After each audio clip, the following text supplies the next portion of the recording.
احمدہ وصلی علی رسولہ الکریم اما بعد اعوذ باللہ من الشیطان الرجیم بسم اللہ الرحمن الرحیم۔ وقت بہت تھوڑا ہے، قاری صاحب محترم کی خواہش ہے کہ کوئی گفتگو ضرور کی جائے۔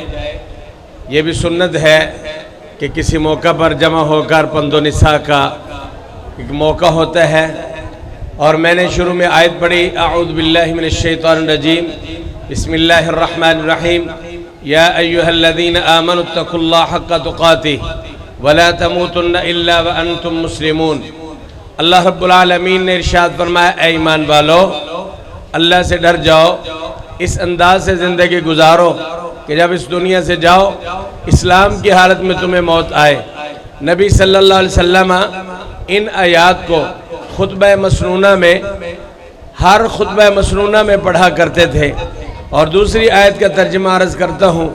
فرمایا، یا ایھا الناس اتقوا ربکم الذی خلقکم من نفس واحدہ وخلق منها زوجها وبث منہما رجالا کثیرا ونساء واتقوا اللہ الذی تساءلون به والارحام ان اللہ کان علیکم رقیبا۔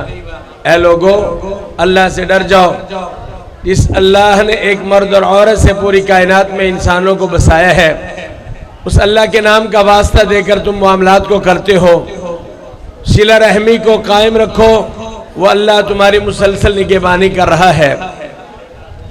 اللہ رب العالمین نے جب انسانیت کو بنایا تو ایک مخلوق نے اللہ کے دامن کو تھام لیا، تو اللہ متوجہ ہوئے کہ تجھے کیا ہوا؟ تو یہ رشتہ رحم ہے۔ کہتے اللہ مجھے بہت خوف ہے کہ لوگ مجھے توڑیں گے، تو اللہ رب العالمین فرماتے ہیں کہ تو خوش نہیں ہوتا کہ جو تجھے توڑے گا میں اس کو اپنے سے توڑ لوں گا، جو تجھے جوڑے گا میں اس کو اپنے سے جوڑ لوں گا۔ یعنی جو رشتہ داری کو جوڑتے ہیں، صلہ رحمی کرتے ہیں، اللہ رب العالمین اس کو اپنے ساتھ جوڑ لیتا ہے۔ حضرات محترم، عزیز و قارب بھی جمع ہے، دوست و احباب بھی موجود ہیں، اس بات کا خاص اہتمام کرنا چاہیے کہ رشتوں کو جوڑنا چاہیے۔ رشتوں میں جوڑ پیدا کرنا اللہ کا حکم ہے، اور رشتوں میں توڑ پیدا کرنا شیطنت ہے۔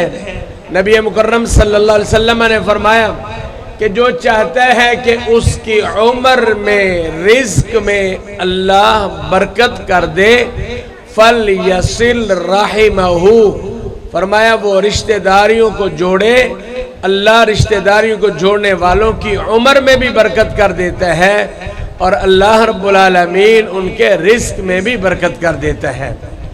نبی اکرم صلی اللہ علیہ وآلہ وسلم نے اس عمل پہ بڑا زور دیا ہے، اور آپ نے ایک موقع پر صحابہ اکرام کی مجلس لگی ہے، ایک صاحب پوچھتے ہیں، اللہ کے رسول میں رشتہ داریوں کو جوڑوں، میرا رشتہ دار میرے ساتھ نہیں جڑتا، میں اس کے قریب ہوتا ہوں، وہ مجھ سے بھاگتا ہے۔ اللہ کے حبیب فرماتے ہیں کہ تو رشتہ داری کو جوڑتا رہے، وہ توڑتا رہے، تاکہ تو اس کے منہ میں خاک ڈالنے والا ہے، یعنی اللہ کے ہاں تجھے عزت ملے گی، وہ ذلیل ہو جائے گا۔ تو میرے بھائیوں، رشتہ داریوں کو جوڑنے کا حکم جو ہے اتنا بڑا ہے، نبی اکرم صلی اللہ علیہ وآلہ وسلم نے ارشاد فرمایا، اگر کوئی صاحب ایمان کسی کو 3 دن سے بڑھ کر نہیں بلاتا، اگر کسی سے جھگڑا ہو جاتا ہے ایمان والوں کا، تو زیادہ سے زیادہ 3 دن جو ہے وہ بول چال بند رکھ سکتا ہے، اور 3 دن کے بعد جو پہل کرتا ہے وہ اللہ کی رحمت میں آ جاتا ہے، اللہ کے قریب ہو جاتا ہے۔ اور اگر کوئی رشتہ دار 1 سال گزرنے کے بعد بھی کسی کو نہیں بلاتا، نبی صلی اللہ علیہ وسلم کا صحیح فرمان ہے۔ آخری 1-2 باتیں ہیں، توجہ سے سماعت فرمائیں۔ آپ نے فرمایا 1 سال گزر جائے، رشتہ دار کو نہیں بلاتا، فرمایا بغیر کسی شرعی عذر کے قطع تعلق ہی کرتا ہے، فرمایا وہ ایسے ہے جیسے اس نے ایک مسلمان کا قتل کر دیا ہے۔ اور نبی مکرم صلی اللہ علیہ وآلہ وسلم نے فرمایا کہ اللہ ہر سوموار اور جمعرات کو اللہ کے ہاں نیک اعمال پہنچتے ہیں سوائے ان دو لوگوں کے جو آپس میں نہیں بولتے. مسلمان ہیں، روزے بھی رکھتے ہیں، نماز بھی پڑھتے ہیں، حج بھی کرتے ہیں، زکوٰۃ بھی دیتے ہیں، لیکن قطع تعلقی کے رکھتے ہیں. وہ قطع تعلقی کی وجہ سے ان کے نیک اعمال اللہ کے پاس نہیں پہنچتے، آسمان اور زمین کے درمیان لٹکے رہتے ہیں. اور یہ لمحہ فکریہ ہے میرے بھائیوں. یہ چھوٹی چھوٹی باتوں پہ رشتہ داریوں کو توڑنا، چھوٹی چھوٹی باتوں پہ روٹھ جانا، یہ خلاف شرع ہے. بلکہ اپنے آپ کے اپنے من کو مار کے، اپنے آپ کو نیچا کر کے، تواضع انکساری کا اظہار کرتے اپنے رشتہ دار کو آگے بڑھ کے خود سلام کرنا، بلانا.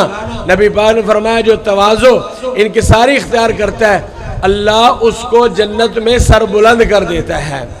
اور ایک حدیث میں ہے فرمایا جو رشتہ داریوں کو توڑتا ہے لا يدخل الجنت قاطع، اللہ ایسے رشتہ داریوں کو توڑنے والے کو جنت میں داخل نہیں کرے گا.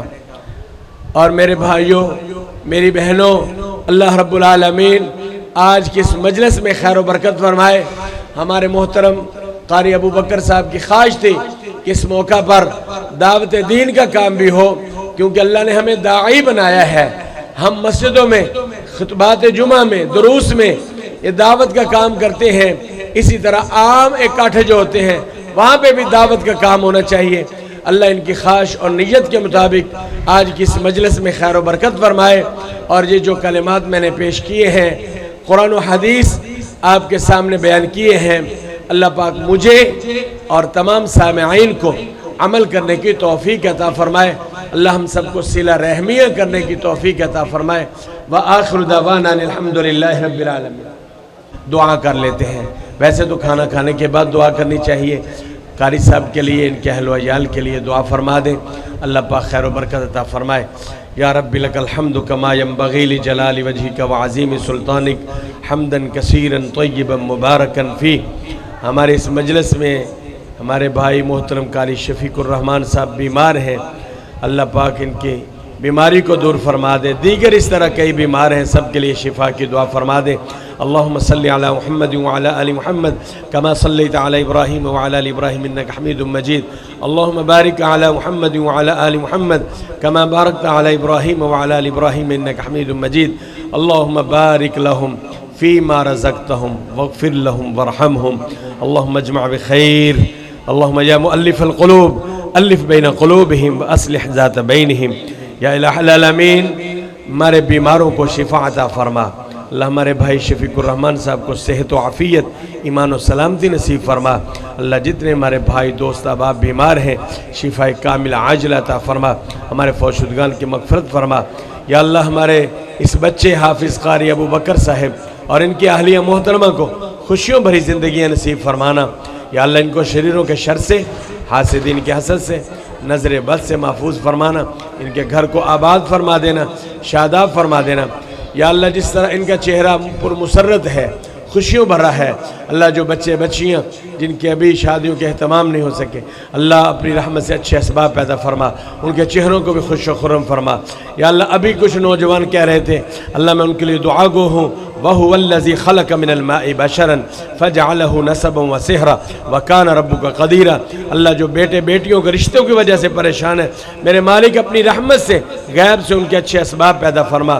ربنا آتنا فی الدنیا حسنہ وفی الآخرۃ حسنہ وقنا عذاب النار. ربنا ظلمنا انفسنا وإن لم تغفر لنا وترحمنا لنكونن من الخاسرین. یا اللہ ہمارے بھائی عبد الغفور صاحب کو صحت و عافیت عطا فرما. یا اللہ بھائی امجد صاحب کو صحت و عافیت عطا فرما. اللہ اپنی رحمت سے فریقین کو محبتوں بھری زندگی نصیب فرمانا، غلط فہمیوں سے، شریروں کے شر سے محفوظ فرمانا. اللہ یہ رشتہ دین کی بنیاد پر جڑا ہے، اللہ اس کو دین پر قائم رکھنا.